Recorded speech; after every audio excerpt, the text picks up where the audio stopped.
સુરતમાં સેવાભાવી પીપી સવાણી પરિવારના આંગણે ફરી એકવાર માનવતા મહેકી સંવેદના અને સમર્પણનો અનોખો સંગમ જોવા મળ્યો, જ્યાં પીપી સવાણી પરિવાર દ્વારા કોયલડી સમૂહ લગ્ન ઉત્સવ યોજાયો હતો। કોયલડી સમૂહ લગ્ન ઉત્સવ માત્ર લગ્ન વિધિ નથી, પરંતુ સમાજ માટે પ્રેરણારૂપ માનવતાનો મહોત્સવ છે। સુરતનું સેવાભાવી પીપી સવાણી પરિવાર પિતાનું છત્ર ગુમાવી ચૂકેલી દીકરીઓના સમૂહમાં પણ ધામધૂમથી છેલ્લા 18 વર્ષથી લગ્ન સમારોહ યોજે છે। 5000 કરતાં પણ વધારે દીકરીઓના પિતા મહેશભાઈ સવાણી વધુ 133 દીકરીઓને સાસરે વળાવશે। આ વર્ષે વિવિધ 37 જ્ઞાતિ, 4 રાજ્ય અને 17 જિલ્લાની દીકરીઓ આ સમૂહ લગ્ન દ્વારા સાસરે જશે, જેમાં મુસ્લિમ, ખ્રિસ્તી અને દિવ્યાંગ દીકરીઓનો પણ સમાવેશ થાય છે। પિતા વિહોણી 133 દીકરીઓના સમૂહ લગ્ન અંતર્ગત પ્રથમ દિવસે 55 દીકરીઓએ પ્રભુતામાં પગલાં પાડ્યા અને જીવનના નવા અધ્યાયની શરૂઆત કરી છે। ભગવાન દીકરીઓના માતા પિતાને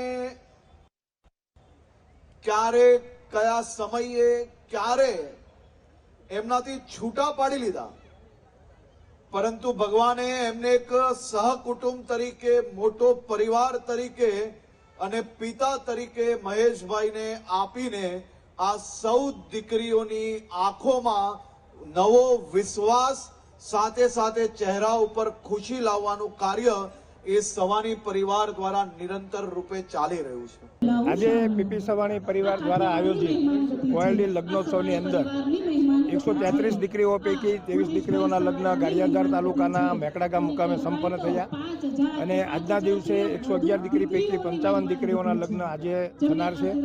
આજના લગ્નમાં મુસ્લિમ દીકરીના નિકાહ પણ થશે અને હિન્દુ ધર્મની અલગ અલગ દીકરીઓ કે સુરત બહારથી જે દીકરીઓ આવતી હોય એમના લગ્ન આજે થશે અને સુરતમાં રહેતી દીકરીઓના લગ્ન આવતીકાલે 56 દીકરીઓના લગ્ન થશે। લગ્નોત્સવ દરમિયાન વલ્લભભાઈ સવાણીના જીવન ઉપર આધારિત આરોહણ અને મહેશભાઈ સવાણીના જીવન ઉપર આધારિત પ્રેરણામૂર્તિ પુસ્તકોનું વિમોચન પણ કરવામાં આવ્યું છે। આ શુભ પ્રસંગે 5000થી વધુ દીકરીઓના પાલક પિતા તરીકે ઓળખાતા મહેશભાઈ સવાણીએ જણાવ્યું હતું કે દીકરીના માથે હાથ મૂકવો એ 4 ધામની યાત્રા જેટલું પુણ્ય છે। દીકરી અને પરિવાર વચ્ચેનો સંબંધ માત્ર રિવાજ नहीं परंतु जवाबदारी है। तो बहुत अच्छा लगा है। मैंने सोचा नहीं था कि महेश पापा इतने अच्छे मेरी शादी करवा देंगे, मेरी इतने अच्छे से निकाह हो गया, हम लोग को हमारी पसंद की शॉपिंग करवाए। Thank you so much Mahesh पापा।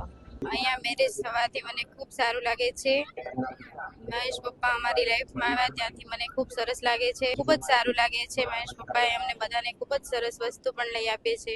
મહેશ પપ્પા મારી લાઈફમાં આવવાથી બધું સારું થઈ ગયું છે। થેન્ક યુ મહેશ પપ્પાને દિલથી કહું છું। કોયલડી સમૂહ લગ્નોત્સવમાં પિતા વિહોણી દીકરીઓને પ્રથમ પ્રાથમિકતા આપવામાં આવે છે અને ત્યારબાદ જેમની પાસે માત્ર ભાઈ હોય એવી દીકરીઓને પણ પ્રાધાન્ય આપવામાં આવે છે, જેથી સાચા અર્થમાં સહાયની જરૂર હોય તેવી દીકરીઓને ન્યાય મળી રહે।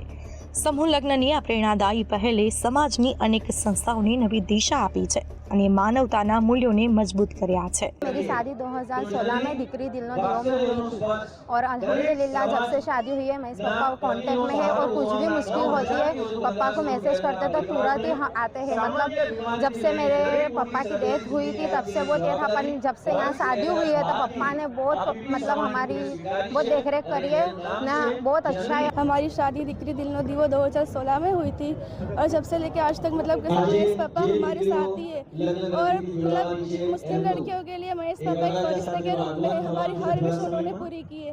कहते हैं कि बाप की मौजूदगी जिंदगी में सूरज की रोशनी की तरह होती है। सूरज जहाँ हो तो अंधेरा छा जाता है, पर महेश पापा हमारे को उस अंधेरे से असली उजाले में लेके आए हैं। કુદરતે ભલે આ દીકરીઓને તેમના માતા પિતાથી વિખૂટા પાડી હોય, પરંતુ ભગવાને પિતા સમાન મહેશભાઈ સવાણીને મોકલીને આ દીકરીઓના જીવનમાં આશા, ખુશી અને નવો વિશ્વાસ ભરી દીધો છે। દીકરીઓના ચહેરા ઉપર ફરી એકવાર સ્મિત લાવવાનું આ ભગીરથ કાર્ય સમગ્ર સમાજ માટે પ્રેરણારૂપ બન્યું છે। રાબિયા સાલે, મંતવ્ય ન્યૂઝ, સુરત।